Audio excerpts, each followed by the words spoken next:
Hello, I'm Sydney, and thank you for clicking on this video. I am going to show you how I made this 1940s war yoked blouse. So stick around, check it out. I'll show you where I got the pattern and walk you through the steps that I did roughly to make this. And it's not perfect, but I think that it is really cute nonetheless. So come along with me and let's see the process in action. First off, I laid out the pattern. I had gotten it off Etsy. It was a downloadable PDF, and so it printed on letter size paper, which it had markings to line up, and then after lining everything up on the table as you see, I traced with freezer paper. Now, I chose freezer paper because when I have used it in the past, you cut it out after tracing your pattern.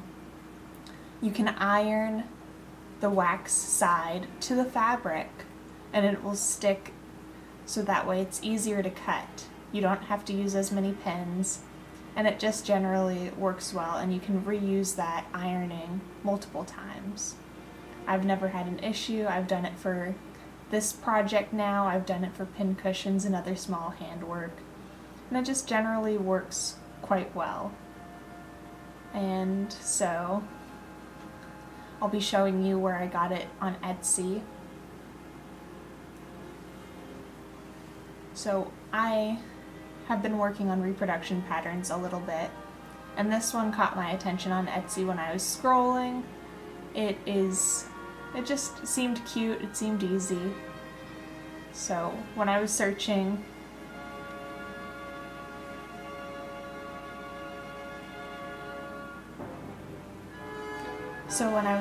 on Etsy, I looked up 1940s yoked war blouse, and initially that didn't really bring me up patterns, so I had to go back in and change my search. I did find kind of what I was looking for, but I needed to look up reproduction pattern sewing to actually get the true sewing instructions that I was looking for.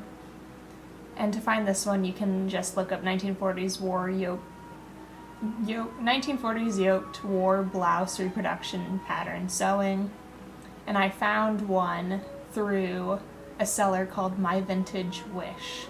It is an economy design 1940s pattern, and it uses about a yard of fabric if you do short sleeves. I thought it was very cute. Here you can see it's just under $13 US. It is a PDF download. You can kind of get an idea if you want to pause and read the description from Etsy. I really appreciated that it was an instant download, and the seller also included a sewing guide from the 1950s, I believe. Everything was beautifully cleaned up. This person did a great job with their patterns. I ended up buying 3 at the same time, and that did offer me a discount with the seller. So as you can see, I'm just tracing onto the freezer paper. I'm doing the markings as to the grain of fabric. Only one piece, I believe, was on a fold. All the rest you cut out 2 pieces, except for one, which was the facing. But as you can see, I'm kind of giving you an idea of what my seams look like on the inside of this blouse. You can see where I sewed the buttons on the inside. I just did those by hand. I've never had success with sewing them by machine. It usually ends up in a broken needle. As you can see, I kind of finished all the seams except for the sleeves at the moment. And there is the neck. I definitely feel like I could improve the next time I make this blouse, but the seersucker was too cute. It kind of gives me grandma vibes because of the lace, I think, but it just is cute. You might be able to see that the hem is a little funky at the bottom. I did not finish the hem as it instructs because I felt that it would be way too short on me. Next time I make the pattern, I need to lengthen the blouse a little. I do tend to wear high-waisted pants or yoga pants and that sort of thing, but with my normal, just plain old jeans, it would not be long enough for me to feel comfortable. It actually cuts off right at my belly button. And for me, I prefer just a touch longer, especially for high-waisted, because I like to tuck. So, as you can see, I made a little Instagram post. If you follow me on Instagram, you would have seen this on the 24th of March. So, just a cute little clip. You can see previews over on Instagram. That is flock_squawk. And yeah, you can kind of get an idea of what it looks like. I did a blue and white seersucker with, I don't fully know the lace, but just a small little eyelet lace that my mom had lying around. And we actually only ended up having like 3 extra inches of it. So luckily I did not run out. But you can see I'm just tracing. I used the tape dispenser at some points to help weigh down the wax paper because it had been rolled in the tube.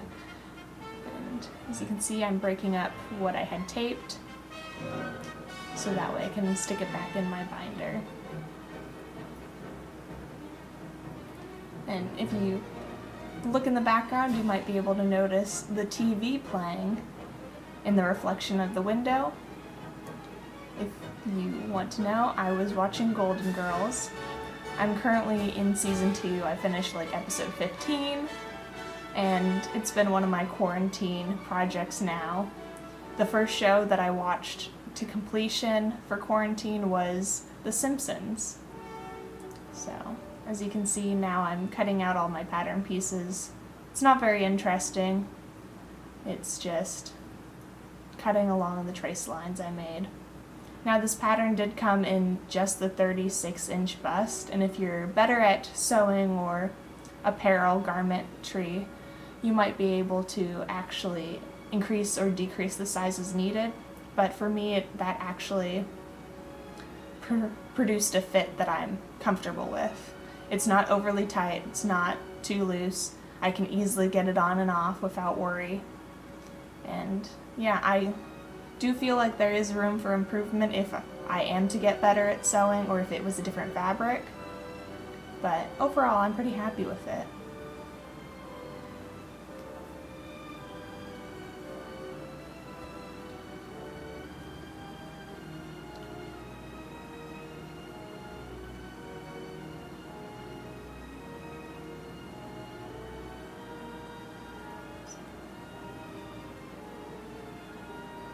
So coming up, you might be catching a glimpse of Margaret.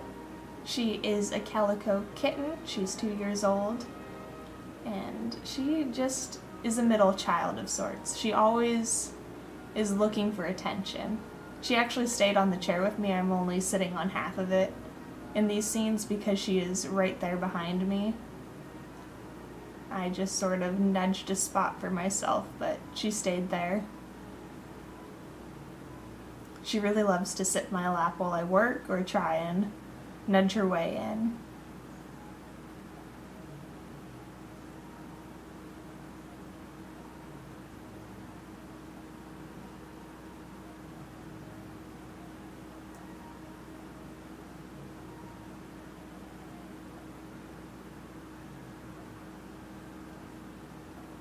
This entire project, start to finish, took me about 3 hours.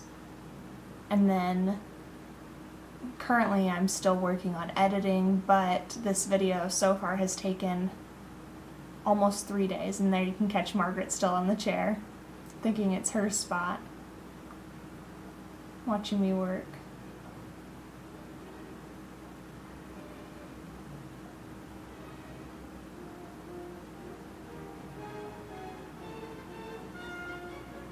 And then I'm cleaning up, and I laid out my fabric, got my pieces laid out according to the pattern instructions. You can kind of see the binder I have all the pattern pieces in. I had printed it out, hole punched the instructions, and then had put the actual pattern pieces that I was tracing earlier into a clear sleeve that fit in the binder also. So you can see me putting the pins in.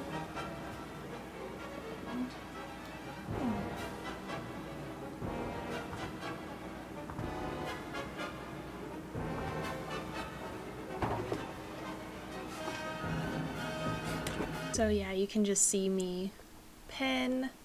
You can catch a peek at the Golden Girls in the background.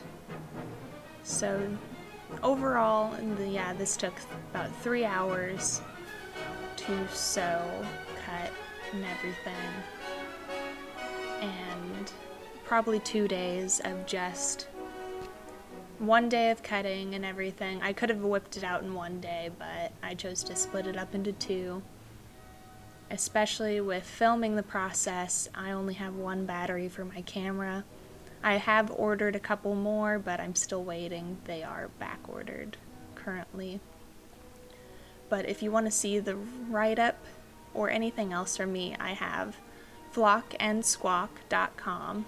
As you can see, I do baking and sewing content both here on YouTube. The blog is just sort of a write-up on everything I post for YouTube. There is a couple things from before I decided to start YouTube. And you can check me out over on Instagram, like I said, flock_squawk. I post pretty much just extras and little clips, little previews on what's coming up for YouTube and the blog. I post little extras that don't make it, such as other baking endeavors. And there you can see me rolling up the sleeve pattern because I wanted to have short sleeves, and the pattern, when I traced it, had a line to where you can fold or cut out for short sleeves instead of the full long sleeves. I do think that this top would be extra cute with long sleeves and a very lightweight flannel, so I'm thinking that might be another attempt that I'd like to make. Maybe not with the lace details for me necessarily, but I think it's really cute.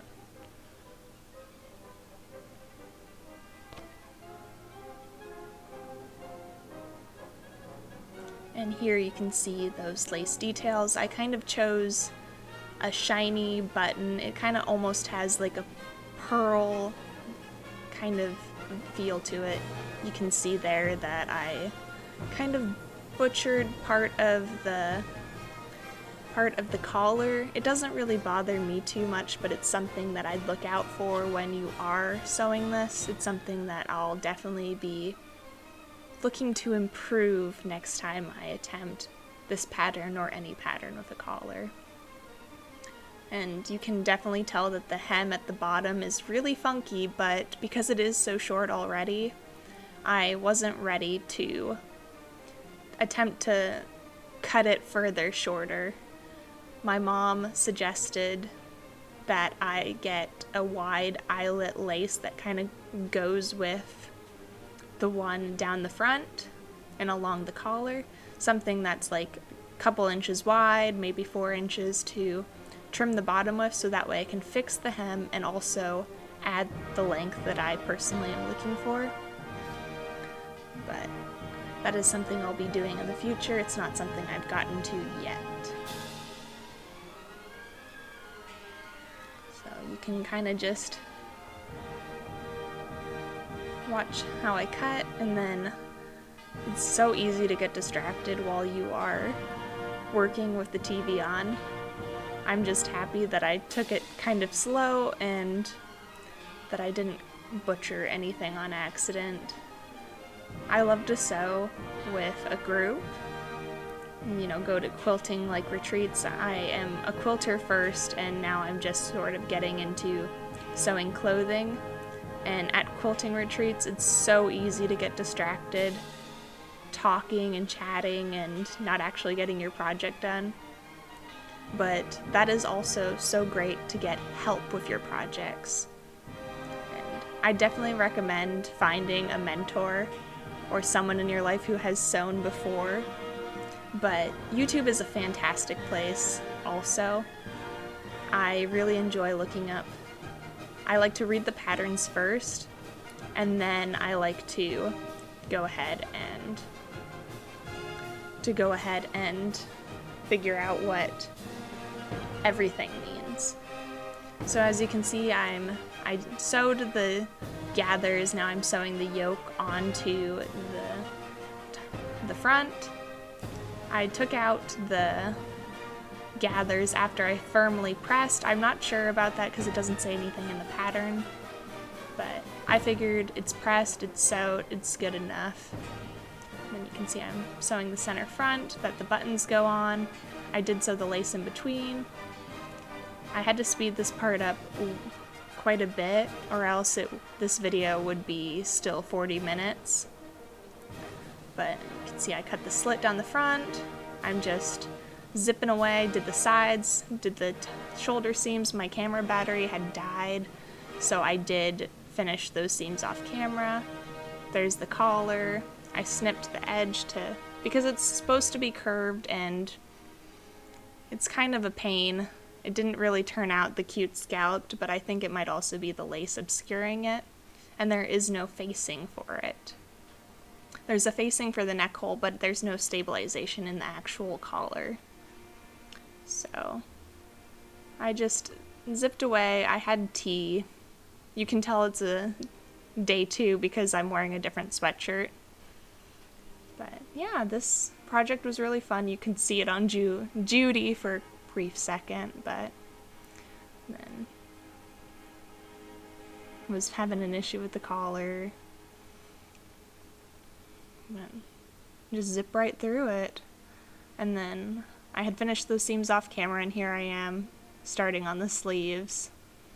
I did the hem first before I sewed it into a loop, and then I did the gathers and set in the sleeves. I personally don't have much issue with sleeves, but here you can see sort of the finished product. I am wearing a tank top underneath. To give you an idea, my belly button is right there where my finger poked, and yeah, I think it's really cute. Definitely flawed, but overall, I like it. I think it would be cute with white pants. So, thank you so much for watching. I really appreciate it. If you'd like to see more from me, my links will be in the description below. That's flockandsquawk.com and at flock_squawk on Instagram. So thank you so much for watching. I will also link in the description and in my blog post on this blouse the Etsy listing. I highly recommend. I really enjoyed it. And so thank you so much for watching. Bye.